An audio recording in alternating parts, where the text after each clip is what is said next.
பெண்களுக்கு எதிரான குற்றங்களில் ஒன்றான ஈவ்டீசிங்கை தடுக்க எத்தகைய நடவடிக்கைகள் தேவை என மக்களிடம் கருத்து கேட்டது புதிய தலைமுறை. அதற்கு அவர்கள் அளித்த பதில்களை இப்போது பார்க்கலாம். கேர்ள்ஸ் தனியாக நடக்கிறனால அப்படின்னு சொல்கிறாங்க. ஆனால் எல்லா கண்ட்ரீஸ்லேயும் ஒன்றும் அப்படி கிடையாது. மோஸ்ட்லி இந்தியாஸில் மட்டும்தான் இந்த மாதிரி ஈவ்டீசிங் அதிகமாக இருக்குது. ஸோ எப்படி அவங்க ட்ரெஸ் பண்ணியிருந்தாலும் நீங்கள் பார்க்குற பார்வையில் தான், அதாவது ஒரு பாய் எப்படி ஒரு கேர்ளை பார்க்குறான் அப்படிங்கிறதுல அந்த ஈவ்டீசிங்கே ஸ்டார்ட் ஆகுது. ஸோ நீங்கள் ஒவ்வொரு கேர்ளையுமே உங்களோட தங்கச்சி, உங்களோட அக்கா, உன்னோட அம்மா மாதிரி நீங்கள் நினச்சி பார்த்தீங்கன்னா அந்த ஈவ்டீசிங் எல்லாம் நடக்காது. எப்போ ஒரு ஆண் பெண் தமக்கு சமமானவங்க அப்படின்னு நினைக்கிறாங்களோ அப்போவே இந்த ஈவ்டீசிங் அப்படின்றது ஒன்று நடக்கவே நடக்காது. ஆனால் இப்போ சமுதாயத்தில் என்ன இருக்குது அப்படின்னு பார்த்தீங்கன்னா பெண்ணுக்கு எந்த ஒரு பிரச்சனை நடந்தாலுமே அவங்க வெளிப்படையாக சொல்கிறது ஏதோ ஒரு நம்மளுக்கு தெரிஞ்ச வரைக்கும் ஒரு 20% ஆஃப் பிரச்சனைகள் மட்டும்தான் இந்த மீடியாஸ் மூலயமா நம்மளுக்கு வெளியே வருது.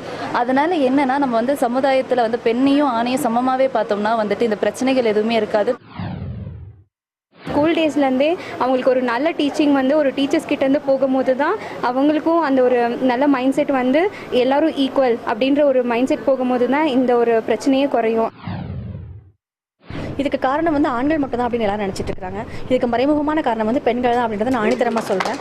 இது மறுக்கக்கூடியதோ இல்லை இது பெருமைப்படுத்தாத விஷயமோ கிடையாது. என்ன அப்படின்னா ஒரு ஆண் மகனையும் வளர்க்குறதுக்கு பெரிய முக்கியத்துவம் அந்த தாய்க்கு தான் இருக்குது. எந்த குடும்பத்துலையுமே ஒரு அம்மா, அக்கா, தங்கச்சிங்க தான் அந்த ஆண் மகனை சமுதாயத்தை வளர்க்குறாங்க. ஒரு பையனை ஆரம்பத்துலேருந்து குழந்தையா இருக்கும் போதே நீ இதுதான் பண்ணணும் அப்படின்ற மாதிரி அவனுக்கு ஒரு ஆணவத்தை சின்ன வயசுலேருந்து கூட்டிடுறது நம்ம சமுதாயத்தோட வழக்கமாக இருக்குது. பையனா தட்டு கழுவக்கூடாது, பையனா இப்படி தான் இருக்கணும், வண்டி எடுத்து வெளியே போகலாம், பையனா பொண்ணுகளுக்கு கீழேன்ற ஒரு இன்சிஸ்டன்ட்டை குழந்தைங்களுக்கு சின்ன வயசுலேருந்தே பெற்றவர்களும் சரி அந்த தாய் அவங்க எல்லாருமே அப்படி கொடுத்துட்றாங்க. இதை ஃபஸ்ட்டு தடுக்கணும்.